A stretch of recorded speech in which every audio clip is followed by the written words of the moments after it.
কার্বনিকমূলক কি CS NH2 এলো না থাইরোইডের সংকেত এটা হলো কি থাইরোইডের সংকেত তার গাণিতিক স্ট্রাকচার আচ্ছা এবার আসো আর কি ছিল প্রোবেনজিন ছিল না C6H5Cl না তো বেঞ্জিন স্ট্রাকচার তো আগে না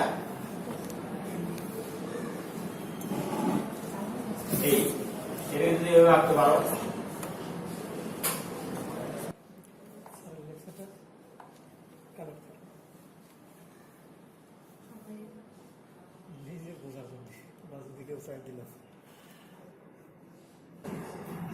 হাইড্রোজেন আছে এখানে আমরা বন্ড দিচ্ছি যদি তুমি এখানে একটা দাও এক গড় দিয়ে এখানে দিবা আরেকটা দিবা এখানে আর এখানে এখন আসবে হলো কি এই হলো ক্লোরোবেনজিন ঠিক আছে কার্বন কয়টা 1 2 3 4 5 6 হাইড্রোজেন কয়টা 1 2 3 4 5 একটা হাইড্রোজেন সরে গিয়েছে ক্লোরিনেশন হয়েছে এবং এটা ক্লোরোবেনজিন যেভাবে লিখবা স্যার ওইটার নাম কি ক্লোরোবেনজিন হ্যাঁ সিটা বড় হাতে করো ক্লোরোবেনজিন লিখছো সবাই আচ্ছা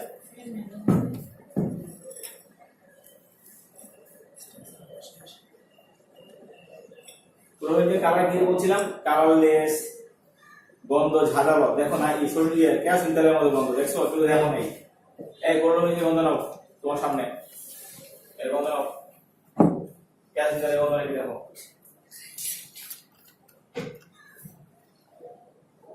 গন্ধ কিসের আছে কেরোসিন তেল আচ্ছা এখন কালারলেস তুমি গন্ধ বুঝতে পারবা আর তুমি যদি লিখে রাখো কেরোসিন তেলের মতো অর্ডার অফ কেরোসিন তেল তাহলে বুঝবো পরীক্ষার সময় এরকম মনে আছে কালারলেস একটা দুইটা না এটা মুছে ফেললাম নাইট্রোজেন দিছি আমি নাইট্রোজেন দেই নাই ওই যে হালকা হলুদ কই হ্যাঁ ওইটা নাইট্রোজেন সঙ্গে কি হবে এই NO এই দেখছো একই জিনিস কিন্তু NO2 নাইট্রোবেনজিন ফানুরূপ কোনটা ছিল এটা ছিল ফ্লুইড এটা ছিল ফানুরূপ কোনটা NO2 না নাইট্রোজেন এটা একই জিনিস শুধু এখানে NO2 করে দিয়েছি ওখানে NO2 এটা হলো কি নাইট্রোবেনজিন নাইট্রেশন হইছে বেনজিন নাইট্রেশন ওইটা কেমন স্যার এই নাইট্রোবেনজিন নাই কই নাইট্রোবেনজিন যে হালকা হলুদ যেটা ছিল গন্ধ ঝাঁঝালো ছিল হালকা হলুদ একটা বের করলো না জি স্যার আচ্ছা এটা বুঝবো একই জিনিস সব শুধু এখানে কি হইছে NO2 না এটা মুছে ফেললাম এবার অ্যানিলিন কাটা অ্যানিলিন দেখো তো দুর্বল হয়ে গেছে অ্যানিলিন আসেন অ্যানিলিন তোমাদের কাছে জি স্যার অ্যানিলিন গন্ধ কিরকম ছিল কালারটা দেখাইছিল ওদের NH2 আর ফাংশন গ্রুপ এটা নাইট্রো গ্রুপ এটা অ্যামাইনো গ্রুপ এটা বলে কি অ্যামিনো গ্রুপ একটা নাইট্রো গ্রুপ আর একটা অ্যামিনো গ্রুপ ক্যালকুলাসে কি আছে নাইট্রোজেন আছে লেসেন করলে নাইট্রোজেন পাবো আমরা কিন্তু এর উদ্দেশ্য আছে কিন্তু আমরা বলতেছি এর বলছি না কিন্তু আগের ক্লাসে সেই রোজা থাকবে না আগের ক্লাসে জি স্যার রোজাতে ক্লাস করতে শুরু করবে আচ্ছা আর হলো ফেনল না তোমাদেরটা কার্বনিক অ্যাসিড ফেনল এই যে দেখো এটা কার্বনিক অ্যাসিড হ্যাঁ এটা ওয়েট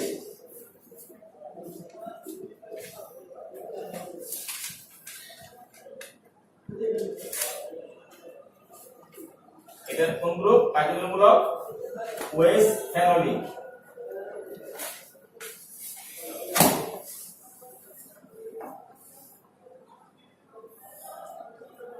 এর সঙ্গে ধরো কি 6C6H ওয়েস মানে ফেনল ফেনল এরকম ছিল ফেনল ঘর রাখলে সাপ আসে না এটা গন্ধের জন্য ঠিক আছে ফেনল হ্যাঁ এটাকে কার্বলিক অ্যাসিড বলে কার্বলিক একটা কার্বক্সিল একটা ঠিক আছে ফেনলের নামে কি কার্বলিক অ্যাসিড হ্যাঁ কার্বলিক অ্যাসিড যেটা হলো ফেনল এটা ফাংশন করবে ওয়েস আর কার্বক্সিল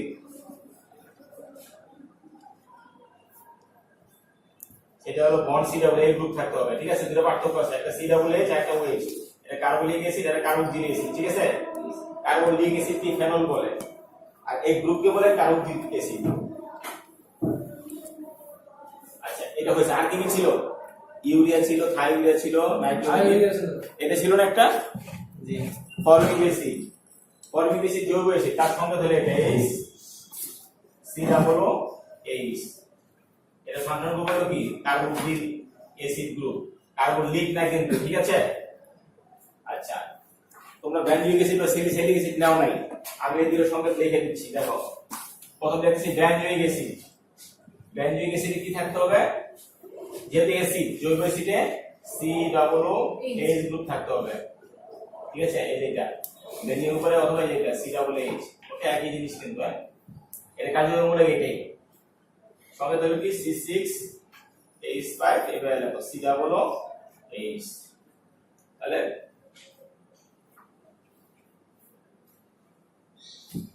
তাহলে এটা আমরা কি ইউজ করলাম? বেঞ্জয়িক অ্যাসিড C6H5 COOH, অথবা বেঞ্জিন রিংয়ের উপরে শুধু কি দিয়ে দিবা? এটা দিয়ে দিবা। আরে কি স্যার? Benzoic acid. এবার আসো স্যালিসাইলিক অ্যাসিড। স্যালিসাইলিক অ্যাসিড এই যে এক খেয়াল করে এই জিনিসটা আছে না, এখানে একটা OH থাকবে। কি থাকবে?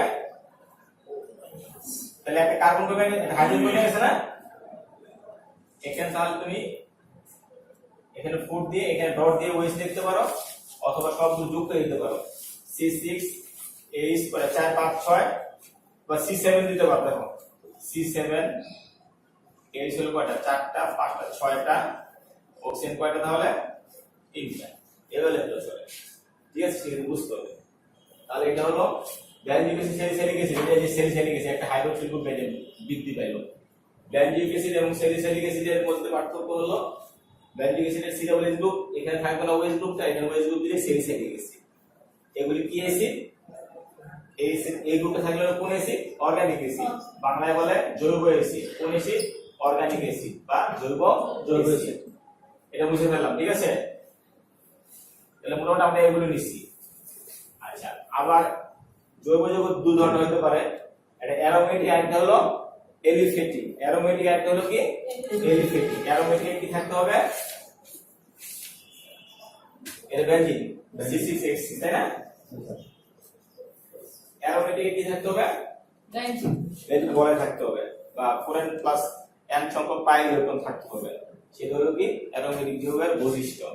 কি থাকতে হবে? 4n প্লাস n সংখ্যক pi electron.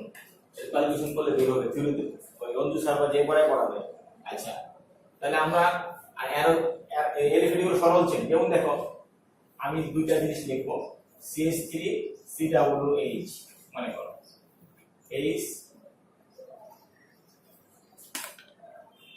CH3 CH2 COOH, এই তিনটাই কি অ্যাসিড, তিনটাই কি জৈব অ্যাসিড। এই তিনটাই এলিফ্যাটিক সরল চেন না, এগুলো aliphatic acid. Formic acid, acetic acid, এভাবে কার্বন চেন বাড়াও না তোমরা, methyl, ethyl, propyl, butyl, pentyl করছো না, এভাবে বাড়বে, ঠিক আছে? এইভাবে বাড়বে। তাহলে আমি এগুলো বুঝে ফেললাম। আর এখানে যদি বেঞ্জিন লাগাবো, প্রত্যেকটা জৈব অ্যাসিড বা অর্গানিক অ্যাসিড হয়ে গেল। আবার এখানে OH বলছিলাম, আরেকটা OH আছে অ্যালকোহলিক OH। OH দুই ধরনের হয়, অ্যালকোহলিক OH, ফেনোলিক OH। দেখো যদি সরল চেনে, যেমন দেখো এটা হলো কোন অ্যালকোহল? Methyl alcohol. তারপর হয়ে যাবে হলো ইথাইল অ্যালকোহল। কার্বন চেন বাড়তেছে, তারপর হবে কি? হ্যাঁ তো বিউটাইল। তারপর হবে কি? পেন্টাইল, তাই না? এইভাবে বাড়বে না? তাহলে প্রত্যেকটা শেষে কি আছে? অ্যালকোহলিক OH সরল চেনে থাকবে বা পার্শ্ব চেনে থাকতে পারে, কিন্তু যদি বেনজিন রিংয়ের সাথে থাকে সেগুলো ওই হাইড্রোক্সিল গুলো কোন হাইড্রোক্সিলে? ফেনোলিক হাইড্রোক্সিলে কাউন্ট করি। যেমন এখানে OH হতে পারে ফেনল, ওখানে স্যালিসাইড, এটা ফেনলের যৌগ, এরকম। তারপর হলো পিপিক অ্যাসিড। এইভাবে বিভিন্ন যৌগগুলো তুমি পাইবা। এখন উদ্দেশ্য দেখো, আবার অ্যালডিহাইড গুলো, অ্যালডিহাইড আমরা বলছি না কার্বনীয় যৌগ থাকে, সেটা হলো কি কার্বনীয় যৌগ COOH, OH, OH phenolic, OH alcoholic, তাই না? এটা হলো কি অ্যালকোহলিক, এর মধ্যে আবার অ্যালডিহাইড গ্রুপ আছে। অ্যালডিহাইড গ্রুপ হলো এখানে হাইড্রোজেন থাকবে, এই অ্যালডিহাইড গ্রুপ CHO যেটা, এটাকে কি বলে CHO, আর শুধু CO যেটা থাকবে সেটা হলো কিটোন। আচ্ছা, এগুলোতে কি নাইট্রোজেন আছে? এই গ্রুপগুলোতে নো না স্যার সালফার আছে? না স্যার কিছু আছে নাই? নাইট্রোজেন কোনটায় আছে? এটাই আছে না? NO2 NH2 Na2 এটা এটাতে বৈশিষ্ট্য NS S আছে, সালফার আছে না? তাহলে নাইট্রোজেন কন্টেনিং চারটা আছে আর এগুলো চারটা আছে, এর বাইরে আছে সালফার রাইট, হ্যাঁ সালফার থাকতে পারে এগুলো। তাহলে আমরা যখন লেসাইন করব, এবার আসলে আমরা লেসাইন টেস্ট, যেটা লেসাইন মানে এলিমেন্টস বের করে। এলিমেন্টস মানে কয়টা এলিমেন্টস আবিষ্কার হয়েছে বলুন তো? কয়টা তোমরা জানো? 111টা না 112 এর উপর 118 মতো করে ফেলছে অলরেডি। আমরা আমাদের জানা নাই ওই বাকিগুলো হলো ইজো বলে, কি বলে ল্যাবরেটরিতে তৈরি করছে, হ্যাঁ আলাদা বৈশিষ্ট্য না, কয়েকটা বৈশিষ্ট্য রেডিয়েশন এলিমেন্টস ওগুলা। আচ্ছা, তো আমরা যখন লেসাইন টেস্ট করব, আমরা এর আগে টেস্ট করি সেটা সলিবিলিটি। ধরো সলিবিলিটি টেস্ট অল্প একদিন আমরা শেষ করে ফেলবো, সলিবিলিটি একটু আলোচনা করেছি। সলিবিলিটি টেস্টের জন্য একটা শর্ট করতে হয়।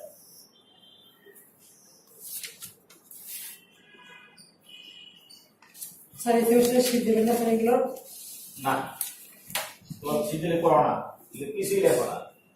শিট দেন স্যার। না শীত নাই, নিজে বানাইবা। না স্যার না এটা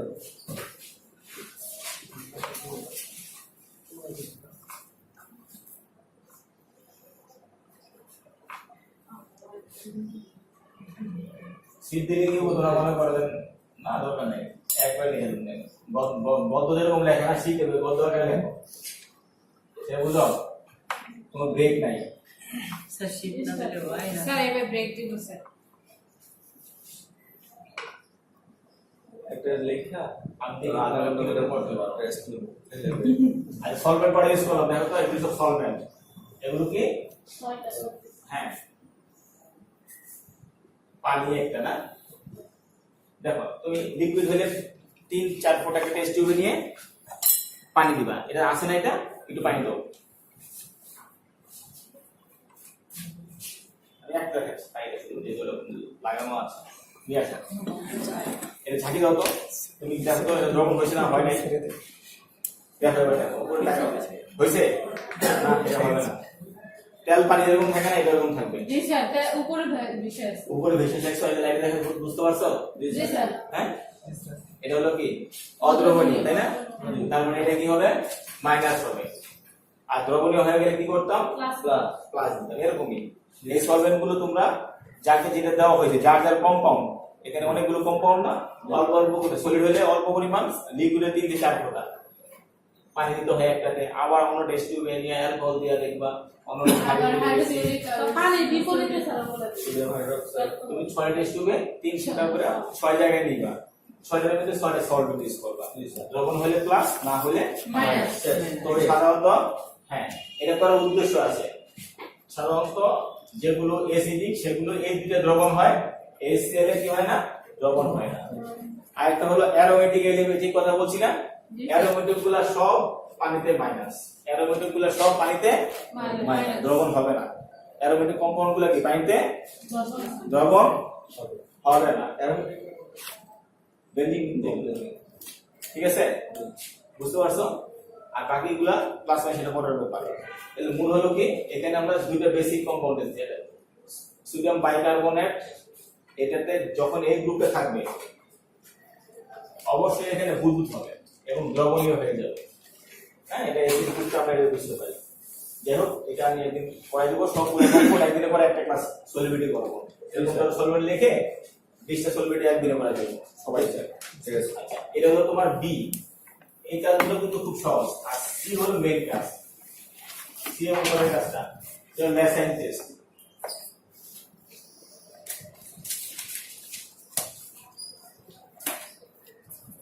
লেসাইন টেস্ট কে আমরা বলি এলিমেন্টস আইডেন্টিফিকেশন।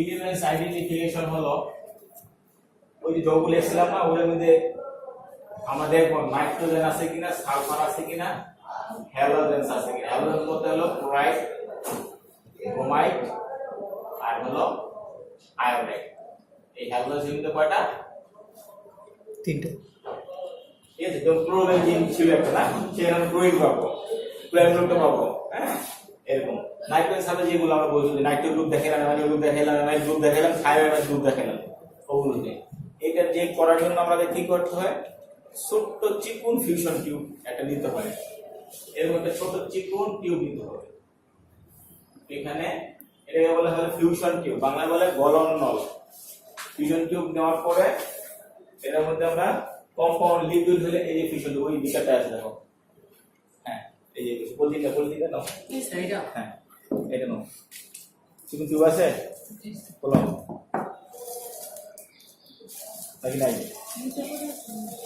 হ্যাঁ এই যে টিউবটা দেখছো এর নাম হলো কি ফিউশন টিউব বা গলন নল ফিউশন টিউব নেওয়ার পরে অর্গানিক কম্পাউন্ড নিব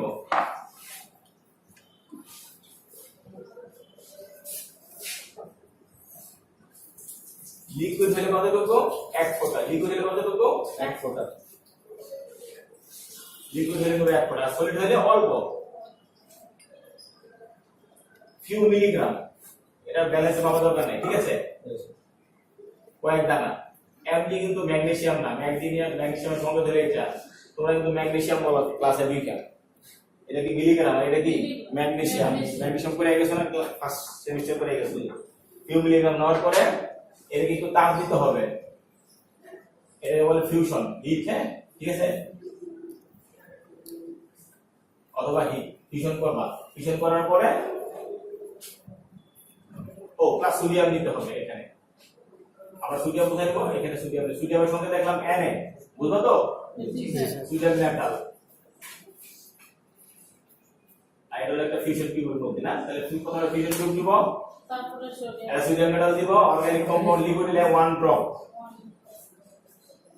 আস মিলিগ্রাম নেওয়ার পর হিট দিয়ে এটাকে ওই মোটা ওই যে শেষ এই উপর বাটির মধ্যে দেখো তোমার মাথার উপরে বাটি আছে জি স্যার হ্যাঁ এর ভাঙা একটা ইনো মাথা নাও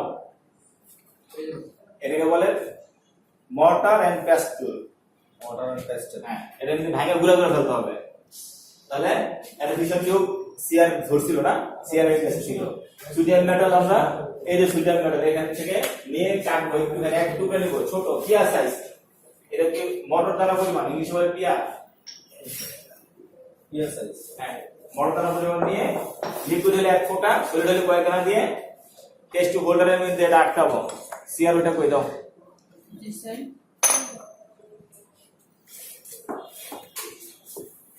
এইভাবে আটকাবো তাহলে ফিউশন টিউবে কি থাকবে সোডিয়াম মেটাল থাকবে অর্গানিক কম্পাউন্ড লিকুইড 1 ফোঁটা সলিড হলে কয়েক দানা এটাকে তাপ দেব নিচে তাপ দিয়ে ভালো মতো এটা লাল হয়ে যাবে রেড হট লাল হয়ে গেলে ওই মোটরে নিয়ে ভেঙে গুঁড়ো করে পাউডার করে ফেলবো ঠিক আছে পাউডার করার পরে এখানে এক টেস্ট টিউব পানি দিব পানি দিয়ে ফিল্টার করে সেটাকে বলে স্টক সলিউশন কি বলে সেটাকে স্টক সলিউশন এই স্টক সলিউশন নিয়ে পরবর্তীতে কাজ ঠিক আছে সেখানে আমরা নাইট্রোজেন আছে কিনা রিয়েজেন্ট দিব আমি আর আগাবো না নাইট্রোজেনের জন্য স্টক সলিউশন দিয়ে ফেরাস সালফেট দিয়ে বল করে 2 ফোঁটা সালফিউরিক দিলে নীল হবে হাইড্রোক্লোরিক অ্যাসিড দিলে ব্লু হবে লেড অ্যাসিড দিলে কালো হবে সোডিয়াম নাইট্রোক্সাইড দিলে বেগুনি হবে সালফারের জন্য ওগুলা নেক্সট ক্লাস আলোচনা করব ঠিক আছে তো স্টক সলিউশন তৈরি করে আমরা এলিমেন্টস বের করি কি কি নাইট্রোজেন সালফার বা হ্যালাইড আছে কিনা ঠিক আছে এটা আমরা আগামী ক্লাসে করব ঠিক আছে